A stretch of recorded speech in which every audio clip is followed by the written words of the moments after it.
نشانی ہے اس بات کی کہ یہاں سے کوئی چیز کم ہوئی. کتنا بڑا پہلوان آ جائے، کھانے پینے والا، تنوش والا، کچھ کر لے، بایاں پہلو، بائیں جانب، بایاں ہاتھ، بایاں حصہ، یہ دائیں کی نسبت کچھ نہ کوئی کمزور. یہ ایک علامت باقی ہے اس بات کی کہ یہاں سے اس پہلو سے کوئی چیز نکلی ہے اور وہ کم ہوئی. تو آدم علیہ السلام کو اللہ نے حوا کے ساتھ وابستہ کیا، حضرت حوا کی زندگی ان کے ساتھ وابستہ کی، جنت میں نکاح کر دیا.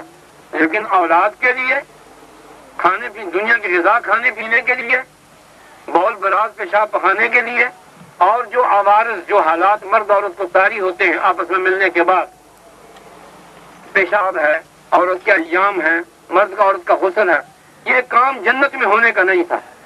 اور قیامت کے بعد بھی نبی صلی اللہ علیہ وسلم کا ارشاد ہے کہ یہ کام جنت میں یوں نہیں ہوگا جیسے ہم کرتے ہیں. حضور کا تو یہ فرمانا کہ لا یبولون ولا یتغبطون، جنت میں جانے کے بعد اللہ تعالیٰ انسان کا اندرون اتنا پاک صاف بنا دے گا جنت کے ماحول اور غذا کی وجہ سے کہ نہ پیشاب آئے گا نہ پخانا آئے.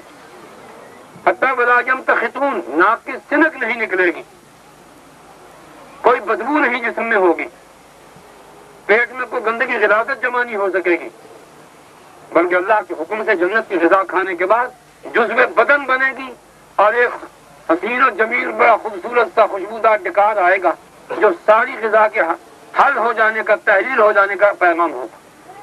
کہ وہاں پیشاب پخانے کی، گندگی کو جسم سے نکالنے کی امید رکھنے کی بھی ضرورت نہیں پڑے گی. پھر خدا نے جنت میں آدم علیہ السلام کو پیدا کیا اور حوا کو پیدا کیا، اور جنت کی غذا کھاتے ہوئے ان کو ان چیزوں کی ضرورت نہیں تھی. جب ان کو اس کام کی نوبت آئی تو پھر جنت کا قیام موقوف کر کے ان کو زمین پر اتار دیا. تو دنیا میں اترے تو یہاں کا کھانا بھی کھایا، یہاں کا پانی بھی پیا، یہاں کے ماحول کے مطابق اولادیں بھی ہوئی، اور اولاد آدم میں جو عوارض، جو حالات مرد اور سب. تو اللہ قادر تھے، اللہ قادر ہیں.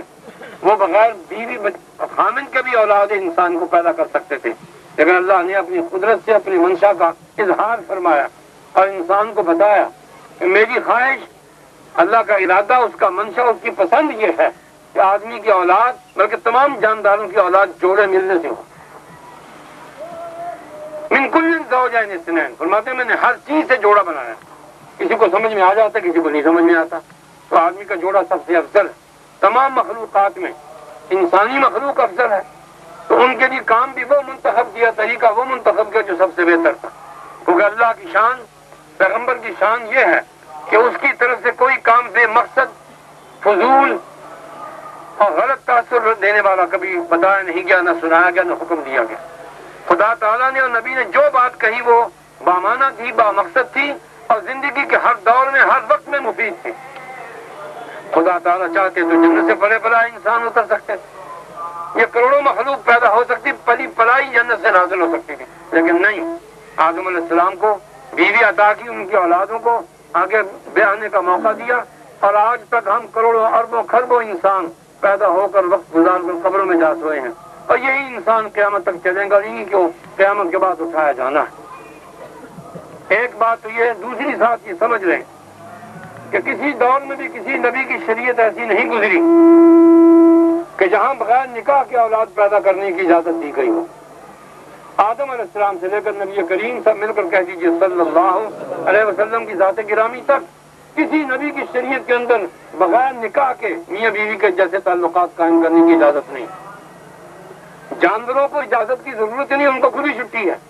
ہم کو سب سے افضل بنایا، ہم کو قانون کا پابند بنایا. تو یہ تو خدا کی مہربانی ہے کہ ہم کو جانوروں کے زمرے سے نکال کر، جاندار تو ہم ہیں، جانور محاورے میں ہی نہیں کیوں کہتے، کیڑے مکوڑے بھونگے چرندے پرندے درندے ان کو کہتے ہیں. تو اللہ تعالیٰ نے انسان کو ممتاز کیا کہ جانوروں کے سب سے نکال کر فرشتوں جیسے اخلاق و آداب سکھائے، اور اپنی مرضی کے مطابق قانون کا خوگر بنانے کے لیے یہ شریعت ہم کو عطا فرمائی. تو کوئی نبی ایسا نہیں ہے کہ جس کی شریعت میں نکاح نہ ہو، اور کوئی نبی ایسا نہیں جس کا نکاح نہ ہوا ہو، بجز حضرت عیسیٰ علیہ السلام کے اور یحییٰ علیہ السلام کے. حضرت یحییٰ کے مقدر میں نکاح نہیں تھا، نکاح نہیں ہوا، وہ بھاگ پا گئے، شہید ہو گئے. جیسے رومی کی بدکار بیوی کے کہنے پر ان کو قتل و شہید کیا گیا. آج بھی حضرت یحییٰ علیہ السلام کا مزار، ان کے سیر مبارک کی قبر حضرت دمشق میں امیر معاویہ رضی اللہ عنہ کے دور میں مکمل ہونے والی جامع مسجد بنو امیہ کے اندرونی حصے میں حضرت یحییٰ کا مزار موجود ہے، کیونکہ اس وقت میں قبلہ بیت المقدس میں تھا، تو قبر شریف کا رخ بھی بیت المقدس کی طرف ہے۔ ایک حضرت عیسیٰ علیہ السلام باقی بچتے ہیں کہ جن کا نکاح بھی ہوا تو نہیں، لیکن تقدیر الہی میں مقدر اب ہو کر رہے گا۔ حضور علیہ السلام فرماتے ہیں کہ عیسیٰ اتریں گے، احرام باندھیں گے، عمرہ کریں گے، حج کریں گے، پھر مدینے کی طرف آئیں گے۔ ثم یأتی المدینہ، یہ میں دانستہ بیان کیا کرتا ہوں تاکہ اس کے ساتھ عقیدے کا بھی کچھ استحضار ہو جائے۔ مدینے کے آنے کے بعد ثم یتزوجوا، پھر نکاح کریں گے، ویولد لہ، حضرت عیسیٰ کی اولاد ہوگی۔ پھر کچھ دن گزار کر 75 برس کی عمر میں حضرت عیسیٰ کا انتقال ہوگا۔ 75 برس کی عمر، 40 سال میں حکومت کریں گے، تمام کفر کے نظاموں کا خاتمہ ہو جائے گا۔ کوئی سپر پاور، روم، ایران، فارس، یورپ، امریکہ، روس، چین، کوئی باقی نہیں بچے گا۔ یہ پیغمبر کا ارشاد ہے۔ اور جس طرح آج تک کسی پیغمبر کی کوئی بات غلط نہیں ہوئی اور نہ ہو سکتی ہے، عقلاً، شرعاً، قانون حلاقاً کسی لحاظ سے بھی غلط نہیں ہو سکتی۔ پاک پیغمبر صلی اللہ علیہ وسلم کے جتنے ارشادات اپنے بعد آنے والے واقعات کے متعلق وہ سب کے سب پورے ہو رہے ہیں، ایک ایک چیز پوری ہو رہی ہے۔ عام مسلمانوں کو یہ غلط فہمی تھی، ہمارے بیچارے پاندوں کی قسم کے مولویوں کے بیان کی ہوئی کہانیوں کے مطابق کہ یہودیوں کی حکومت نہیں بنے گی، حالانکہ یہ غلط۔ حضرت عیسیٰ علیہ السلام کی آمد سے پہلے یہودیوں کو اقتدار کی خبر تھی۔ پیغمبر علیہ السلام نے ابو داؤد کے اندر حدیث آتی کہ جب عیسیٰ کے آنے کا وقت ہوگا، دجال آئے گا، تو یہودیوں کو اقتدار قائم ہو چکا ہوگا۔ وہاں لفظ کہ عمران الصہیون تخریب و یثرب، کہ یہودیوں کی آباد کاری، فلسطین پر قبضہ، یہ انجام اس کا کیا ہوگا؟ یثرب کی تباہی، یعنی عربوں کی تباہی ہوگی۔ وہ کام شروع ہے، سلطنت قائم ہو چکی ہے، تباہی شروع ہے۔ اس کا انجام کیا ہوگا؟ انجام وہ ہے جو پاک پیغمبر نے دوسرے حدیث میں فرمایا کہ پھر یہ ہمیشہ نہیں رہیں گے، یہ بھی ان کو آخری موقع دیا جائے گا اپنے کفر اور بدماشی کے اظہار کا، اور پھر میری قدرت سے، میرے پیغمبر کے نائب پیغمبر کے ہاتھوں سے خدا فرماتے میرا نظام نافذ ہوگا، پھر دنیا میں کوئی کافر زندہ باقی نہیں رہے گا۔ 7 سال حضرت مہدی رضی اللہ عنہ حکومت کریں گے۔ ان کے وفات کے بعد کل مدت خلافت کی حضرت عیسیٰ علیہ السلام کی 40 برس ہوگی۔ مدینہ منورہ میں تشریف لائیں گے، وہیں نکاح ہوگا، وہیں اولاد ہوگی۔ ثم یموت ویصلی علیہ المسلمون، پھر حضرت عیسیٰ کا انتقال ہوگا، وہیں ان کے اوپر جنازہ پڑھا جائے گا۔ ثم یدفن معی، فرماتے پھر میرے روزے کے اندر جو جگہ ہے وہاں پر عیسیٰ علیہ السلام کو دفن کیا جائے۔ آج بھی جن لوگوں نے اس پہلی صدی میں دیکھا، یہ دوسری میں، ان کو بھی معلوم ہے، اور جنہوں نے دیکھا نہیں، دیکھنے والوں سے دیکھا سنا، ان کو بھی معلوم کہ حجرہ مطہرہ کے اندر 3 قبریں بنی ہوئی ہیں۔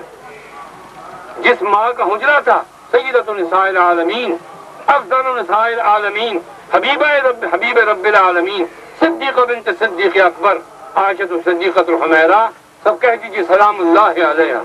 جس ماں کا یہ حجرہ تھا اس کو بھی وہاں دفن ہونے کا موقع نہیں ملا، بلکہ اجازت نہیں ملی۔